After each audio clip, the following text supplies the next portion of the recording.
Bien, on va passer la parole à Serge Lesquer. J'entendais, on aurait pu intituler cette séquence finalement le parti pris des voix. Vous m'entendez? Donc, puisqu'on a entendu des voix singulières, je crois qu'elles nous disent tous un peu une chose identique, c'est même pas peur. Donc, on va continuer. Bonsoir. Donc, j'avais pas prévu d'œuvre. C'est vrai qu'on invite un artiste, on s'attend à voir une œuvre. J'avais pensé à des réponses sur des questions. Mais bon, je vais vous en donner une, parce que je peux au moins vous en donner l'ekphrasis d'un cadavre exquis que vous avez tous vu, peut-être, si vous êtes au courant de l'actualité. C'est l'ensemble des objets que les candidats à l'élection présidentielle ont apportés au débat, 15 minutes pour convaincre, il me semble que c'est ça. Donc voilà.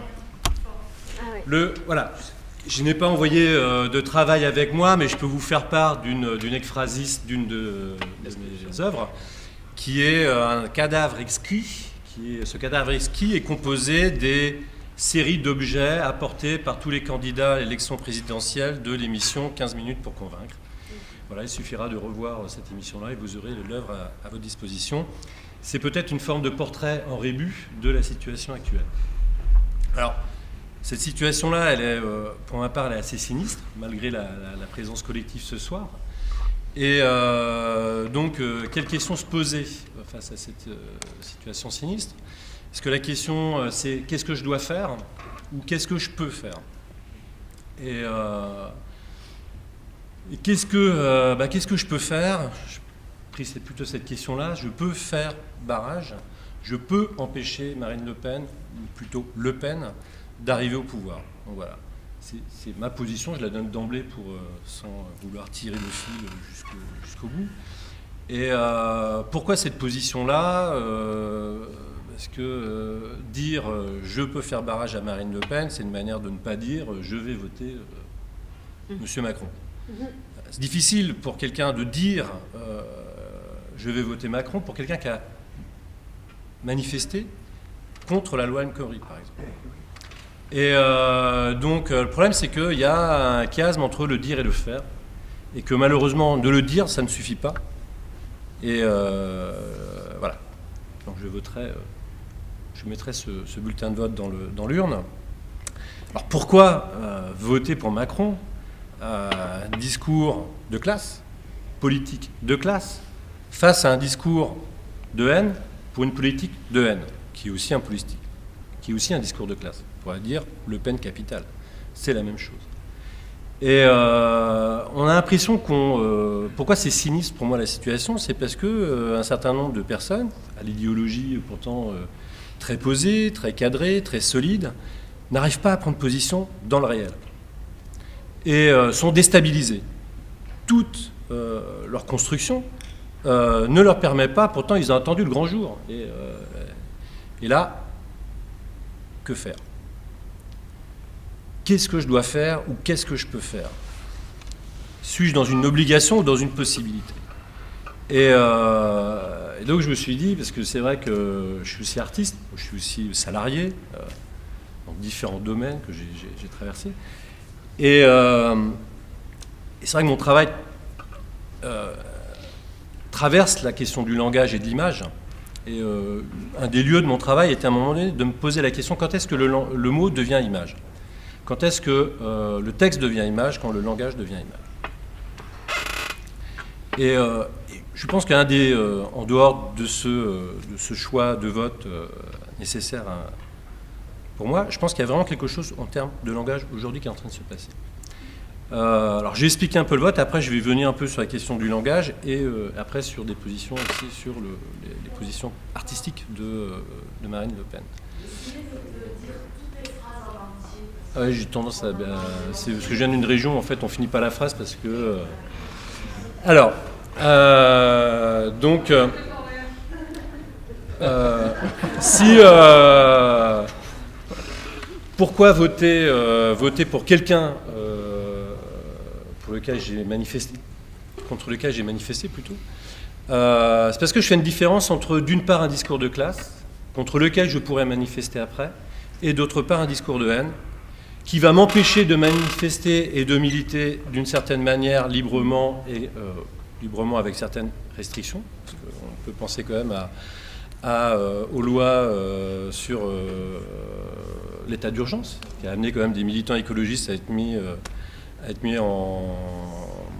arrêtés par la police, alors qu'on était dans un état de droit démocratique. Donc, qu'est-ce qui me fait prendre cette position-là? C'est parce que, voilà, il y a aussi une expérience et une connaissance aussi historique qu'il ne faut pas oublier. Si nous, on oublie un peu cette histoire du fascisme, parce que Franck Renucci en a parlé tout à l'heure, eux n'oublient pas leur histoire. Et Gustave Le Bon, qui a analysé comment manipuler une foule, c'est quelque chose qu'il maîtrise très bien. On est dans un système démocratique, donc de toute façon, pour être élu, il faut qu'il y ait un vote populaire. Et ça, ce vote populaire, il est quémandé, recherché par tous les candidats. Moi, je me rappelle de la fracture sociale, qui était quand même un bon coup aussi. Je me rappelle de la France propriétaire, où j'ai vu des étincelles dans certains regards de gens qui disaient « oui, voilà, la déception après, parce que c'était peut-être pas aussi simple que ça. Et donc ce discours social de Marine Le Pen, il faut s'en prémunir. C'est difficile. C'est comme pour moi de dire je veux voter Macron alors que j'ai manifesté et fait grève contre la loi El Khomri. Et c'est difficile parce que le langage a une puissance, parce que la parole a une puissance. Et quand hier j'entends les journalistes dire oui, Marine Le Pen reprend les mots d'ordre de Fillon. Voilà. Il y a eu aussi le comparatif programme de Jean-Luc Mélenchon et comparatif programme de Marine Le Pen. Gustave Le Bon disait, et Mussolini l'a repris comme principe pour gagner des élections et prendre le pouvoir sur la population, il faut écouter ce que le peuple veut et lui donner ce qu'il veut. Après, une fois qu'on a le pouvoir, on s'en charge. Aujourd'hui, la technologie permet d'avoir cet élément de manière beaucoup plus simple qu'avant. Donc ça explique aussi peut-être le contexte dans lequel on est aujourd'hui.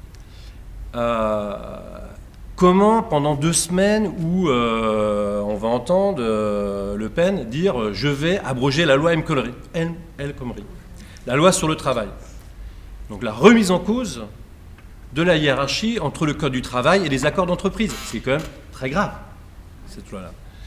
Comment tenir la tête haute et se dire « non, je vais voter à côté pour celui qui a participé à la mise en place de cette loi ». C'est difficile. C'est difficile et tous les hommes politiques, je me rappelle, je ne sais plus comment il s'appelait, celui qui avait un des communicants de Sarkozy lors d'une élection, quand il parlait de sa manière d'envisager la communication politique, il parlait du performatif dans le langage. C'est quoi le performatif dans le langage? C'est ce qu'un linguiste anglais, dans l'après-guerre, a nommé en français, je ne suis pas très bon en anglais, mais j'ai lu son texte en français, quand dire c'est faire. Et c'est la capacité, par les mots, à prendre le pouvoir aussi sur une personne. Comment prendre le pouvoir avec la dimension performative du langage? Il n'y a qu'une possibilité pour ça. Il faut que la personne accepte l'autorité de la personne à qui nous parle. Donc il faut se prémunir de cette autorité de la parole d'une personne qui va nous ventriloquer, c'est-à-dire reprendre certaines paroles qu'on a pu avoir, etc., se protéger de ça. Donc ça, c'est un exercice difficile et en même temps important à faire pour se protéger de ce discours, qui est un discours trompeur. Là, j'entendais, parce que je voyais un peu les messages du débat, et bien sûr, Marine Le Pen passe son temps à dire « vous mentez, vous mentez, vous mentez ».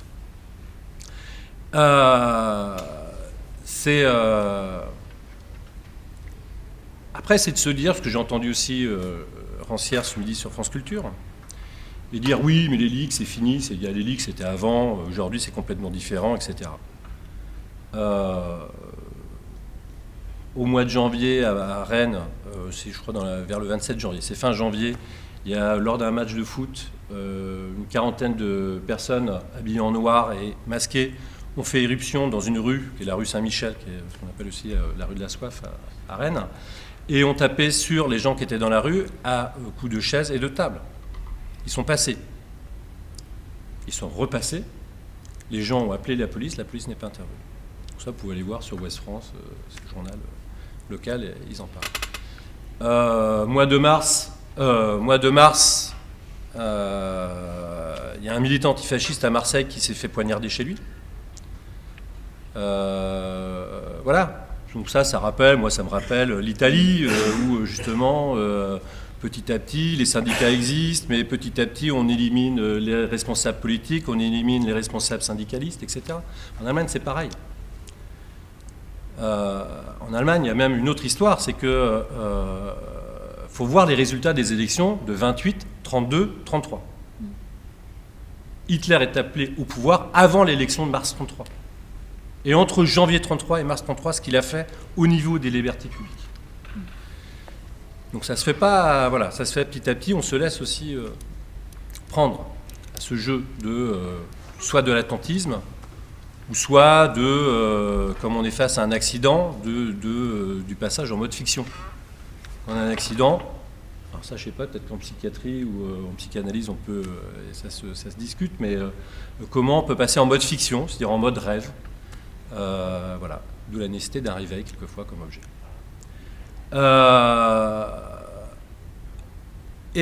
Dernièrement, soir du premier tour de l'élection à Lyon, des personnes, donc ça c'est sur rue 89 de Lyon, parce que le Progrès, j'arrive pas à rentrer dans leur journal, je sais pas si...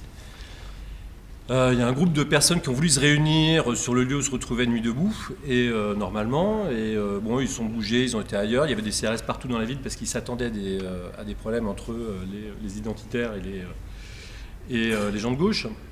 Et donc ils vont sur une place dans un quartier de Lyon, et une vingtaine de personnes, pareil, habillées en noir, visage caché, sont venus les tabasser. Voilà, alors moi je l'ai connu à l'université, avec Le Gud, qui sont quand même la service rapproché de Le Pen. Je sais que ça a toujours existé, mais c'est vrai que, voilà, il faut se le rappeler aussi pour ne pas imaginer qu'on est dans un parti complètement normal qui accepte un jeu de dialogue. Donc ça c'est important. Après, une fois, pour moi c'est ça la différence dans le choix entre Macron et Le Pen au second tour. Et Le Pen, qu'est-ce qu'elle veut? C'est pas non plus que son mot d'ordre. C'est des mots d'ordre qui ont été repris par d'autres. C'est comme l'interdiction des chômeurs à la cantine municipale. C'est pas quelque chose qui a été fait que par le FN, ça a été fait aussi par la droite. Mais le mot d'ordre, c'est remettre en ordre, remettre de l'ordre. Remettre de l'ordre. Qu'est-ce que ça veut dire, remettre de l'ordre? Parce que c'est le bordel. Parce que c'est la jungle. La jungle, ça ne vous dit pas quelque chose. Pendant des semaines, il y avait la jungle au journal. Pendant des semaines, on a vu dans la journal écrit, dans la presse télévisuelle, radio, le mot jungle qui revenait constamment. Pour des sauvages, donc, parce que la jungle, c'est un lieu qui n'est pas organisé. Alors qu'en fait, il y avait un théâtre, tout était organisé avec les moyens du bord, mais il y avait aussi une forme d'organisation à l'intérieur, d'auto-organisation à l'intérieur du camp des migrants de Calais, qui était d'ailleurs dans une ancienne décharge, toujours un endroit qu'on utilise.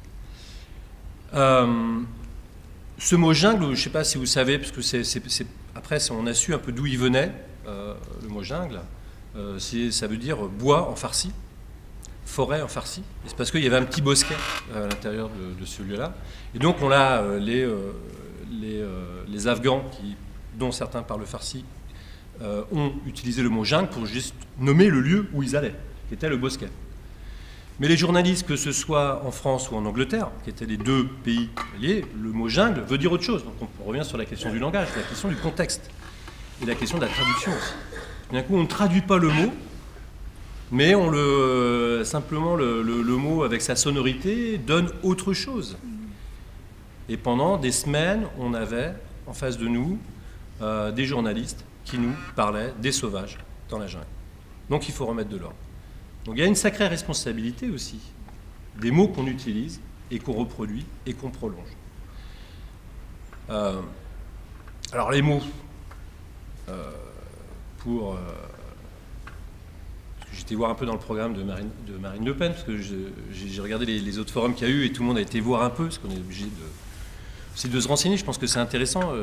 Moi, les rendez-vous politiques là, qu'il y a eu, tous les débats, je les ai regardés, parce que j'avais envie de voir aussi ce qui se disait. Et Donc sur l'art, elle parle, parce que quand je suis invité en tant qu'artiste, on attend, je ne vais pas répéter les choses qui ont été dites sur la xénophobie, et même si la dimension nationale, bien sûr, rentre en jeu sur la question de l'art et la question de la culture. Mais je ne me rappelle plus le numéro des points, mais c'est en gros la défense du patrimoine national, l'éducation, développer l'éducation des arts et métiers. Non, c'est pas les arts et métiers, c'est arts. Non, je vais chercher parce que c'est.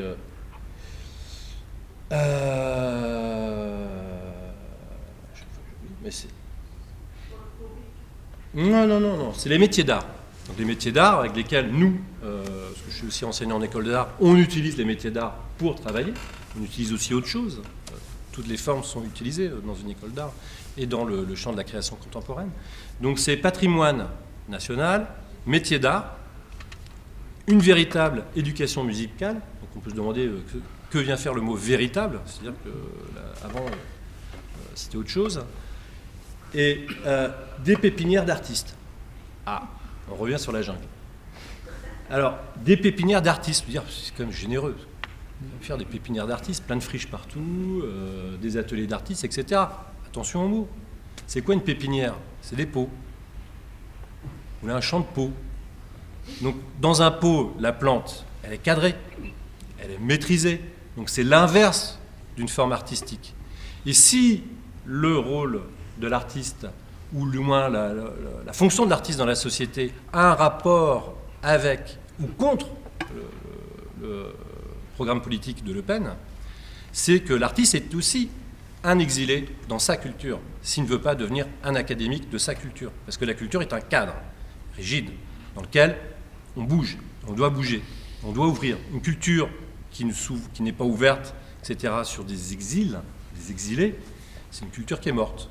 Il y a le latin, une langue morte, qu'on peut toujours étudier, qui nous permet de comprendre un certain nombre de textes, de réfléchir encore aujourd'hui en lisant du latin, mais c'est une langue morte. Une langue vivante, c'est une langue qui incorpore un certain nombre de mots, de nouveaux mots. Et justement, je me suis posé la question, mais c'était lors du Point Rouge, l'histoire de Marion Maréchal Le Pen, qui avait vilipendé les artistes qui faisaient des points rouges et qui vendaient ça des mille et des mille sur le marché spéculatif de l'art. Et je me dis, qu'est-ce qui dérange l'extrême droite dans l'art, ce qui peut déranger d'autres personnes aussi qui ne sont pas dans l'extrême droite, mais quelque chose qui correspond aussi à leur programme. Et je pense que c'est l'expérience d'une exposition. Je pense que de la musique contemporaine, parce qu'il y avait une personne qui présentait la musique contemporaine lors du forum du 8 avril, qui était le GMEM, directeur du GMEM. Je pense que c'est l'expérience d'une situation de potentiellement d'incompréhension ou d'incompréhensible. D'être face à quelque chose qu'on ne comprend pas. Et c'est mon expérience, parce qu'en tant qu'artiste, on fait différents types de boulot, pas toujours tous enseignants. Et j'ai gardé des expositions aussi, et j'ai pu voir vraiment ce qui se passait justement entre des jeunes enfants qui ne sont pas du tout dans un rapport social prédominant, et des adolescents, ou vers 8-10 ans, alors ça je ne sais pas si c'est fiable psychologiquement, et des adultes qui tout d'un coup face à des œuvres étaient gênés parce qu'ils ne comprenaient pas. Alors que l'enfant ne se posait pas la question s'il fallait comprendre. En fait, lui, il avait une sensation, une réaction, etc. Et le champ de l'art, c'est justement un espace où on fait l'expérience potentiellement d'une incompréhension ou de quelque chose d'incompréhensible, donc de non maîtrisable. Or, le discours de Le Pen, c'est un discours de la maîtrise et de la fermeture comme toute forme de mainmise, maîtrise et mainmise. Donc, aussi pour ces raisons-là, je ne peux pas rentrer dans le soutien attentiste ou pas à Le Pen. Ensuite,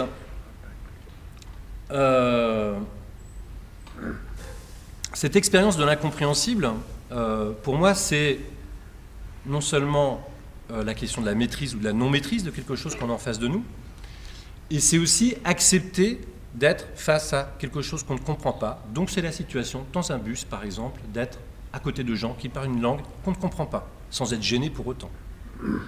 Et cette gêne, autant face à une langue qu'on ne comprend pas, pourquoi ils ne parlent pas notre langue, on est chez nous, est la même chose que face à un artiste dont on ne comprend pas du tout la langue, parce que peut-être qu'il est seul d'ailleurs à parler cette langue-là. C'est la même relation. C'est pour ça que les artistes, on a, en règle générale, quelques problèmes avec les personnes de l'extrême droite, surtout quand on est dans une dimension de création contemporaine, c'est-à-dire d'invention d'un langage.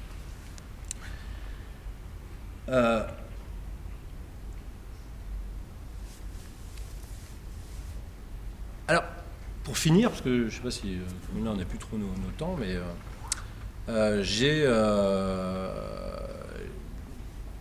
j'avais pensé lire un texte de Hannah Arendt que je vais vous lire, un court texte, un extrait, en réaction avec une citation d'Hannah Arendt, qui est en partie fausse au niveau des dates d'édition et de pages, mais qui se trouve sur Internet, et qui a accompagné, a priori sur Facebook, moi je l'ai vu par mail, d'un petit préambule qui parle du moins pire, que de prendre le parti du moins pire serait l'option du pire, pour après. Le pire et le moins pire est toujours le pire d'après, etc. Donc déjà, j'avais quelques doutes dans le rapprochement des deux.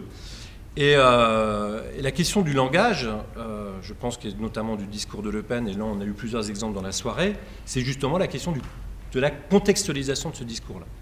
La contextualisation de ce discours-là dans une histoire du fascisme, la contextualisation du discours dans une histoire du moment sur les votes, qui font voter, par exemple au Parlement européen, et qui est différent de ce qu'ils disent dans leur texte. Donc cette contextualisation est importante. Donc je vais vous lire le passage, qui est la citation de Hannah Arendt, qui accompagnait ce préambule qui disait que de faire le parti du moins pire, donc en gros c'est le vote Macron par rapport à Le Pen, c'est faire le choix du pire. Donc je vous évite la suite de répétition de cette phrase-là. Et après, comme argument d'autorité, principe rhétorique très ancien, on met une citation et on la décontextualise. Donc ça peut marcher comme ça peut ne pas marcher. Et là, en l'occurrence, la citation, c'était « Politiquement, la faiblesse de l'argument du moindre mal a toujours été que ceux qui choisissent le moindre mal oublient très vite qu'ils ont choisi le mal. » En plus, c'est assez étonnant, parce que cette citation-là d'Hannah Arendt dit le contraire de ce qui est dit avant dans le préambule. Donc c'est-à-dire que la personne qui a cité la phrase d'Hannah Arendt n'a pas compris la phrase d'Hannah Arendt. Donc déjà, c'est un peu étonnant.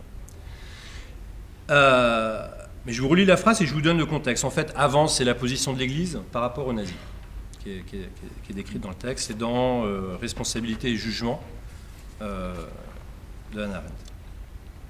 Donc politiquement, la faiblesse de l'argument du moindre mal a toujours été que ceux qui choisissent le moindre mal oublient très vite qu'ils ont choisi le mal.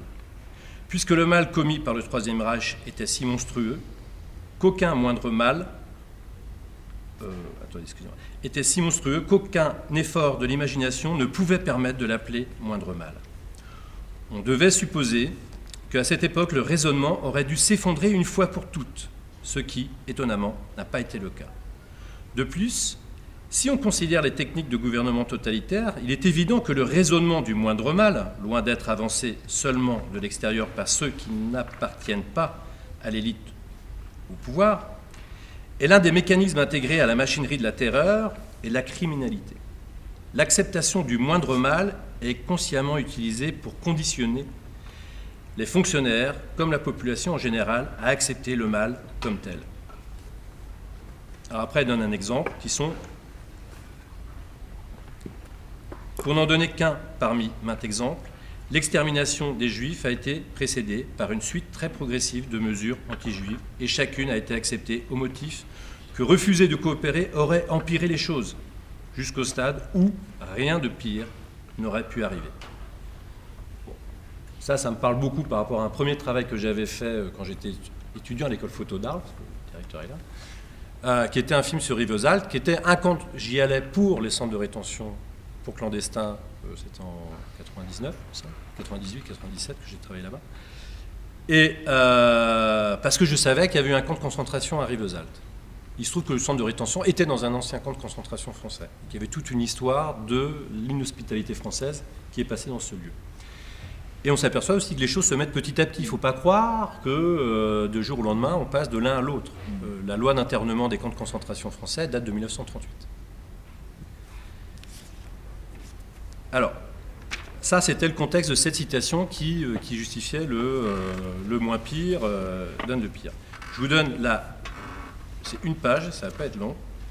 C'est la conclusion d'un autre chapitre qui s'appelle « Questions de philosophie morale », où elle conclut en fait son interrogation sur comment réagir face à justement quelqu'un qui, a priori, est mauvais pour nous. Elle parle de Kant avant, pour revenir un peu sur la discussion qu'il y avait tout à l'heure. J'ai tenté de montrer que nos décisions,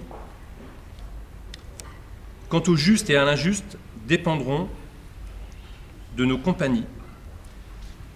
Alors, dépendront de quelle compagnie nous choisissons, de ceux avec qui nous souhaitons passer notre vie.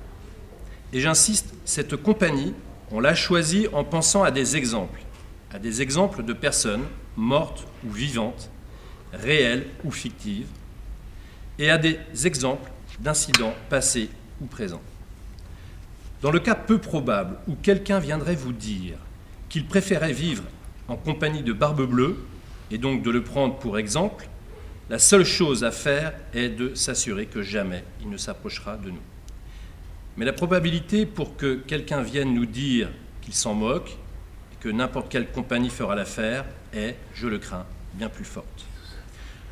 D'un point de vue moral et même politique, cette indifférence, bien qu'assez commune, est le plus grand danger. En liaison et à peine moins dangereux, il y a un autre phénomène moderne très courant, la tendance généralisée à refuser complètement de juger. C'est de la mauvaise grâce ou de l'inaptitude à choisir ses exemples et sa compagnie, ainsi que de la mauvaise grâce ou de l'inaptitude à se relier aux autres par le jugement. Que proviennent les scandales réels, les vraies pierres d'achoppement, celles que les pouvoirs humains ne peuvent enlever parce qu'elles n'ont pas pour cause des motifs humains et humainement compréhensibles. Là est l'horreur et en même temps la banalité du mal. Je ne dis pas que c'est juste un élément à réflexion, je ne dis pas que ça correspond à une position, etc., parce que c'est dans un contexte, mais je pense que c'est intéressant à relire.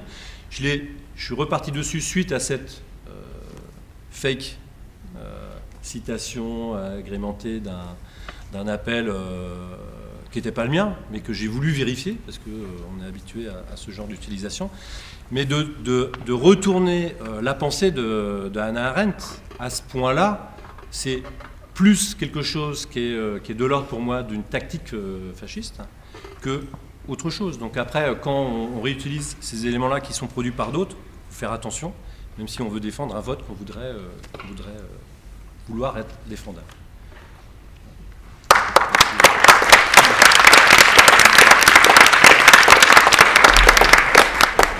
Alors juste pour terminer, ce que tu disais me faisait penser à ce qu'on a appelé la politique de gribouille, qui se jette à l'eau pour ne pas se mouiller, se dit d'un personnage naïf et mal avisé pour éviter un mal, se précipite dans un autre qui est pire. Donc tous, dimanche, allons voter pour Macron afin d'éviter... Un petit élément encore à rajouter quand même pour les camarades de gauche, peut-être plus essentiellement que les camarades de droite qui sont là ce soir aussi avec nous, peut-être.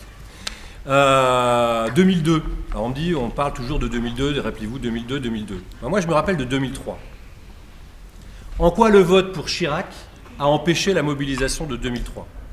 En quoi le vote de Chirac a permis cette méga massive mobilisation, une manif transfrontalière à Annemasse contre le G8, qui aurait pu déboucher sur des manifs européennes entre la France et l'Allemagne, en passant la frontière comme on avait fait en Suisse, ou entre la France et l'Italie, où on aurait passé la frontière aussi, au moment où il y avait des réformes des retraites en Allemagne et en Italie. Là, il y a une responsabilité, et moi je l'ai pris la mienne à cette époque-là, en essayant de battre pour qu'il y ait un appel à la grève générale. Ça n'a pas été fait, ça aurait pu être le cas, et en plus, dans une dimension européenne, ça aurait été autre chose. Voilà. C'est pas fini. On remercie tout le monde. Alors c'était un peu improvisé, on s'est trouvé dans cette très belle salle, donc d'une certaine façon, le forum s'arrête là de la troisième séquence. Je pense que nous continuerons le combat pour les législatives, car il y a ce projet d'envoyer le maximum de députés Front National à l'Assemblée nationale. Je crois que nous avons ensuite, à ce moment-là, encore notre mot à dire. Donc on va continuer à user du dispositif forum jusqu'en juin. Donc on vous tiendra au courant. J'espère qu'on va pouvoir en organiser un à Marseille, un à Aix-en-Provence, un à Toulon et un à Aubagne.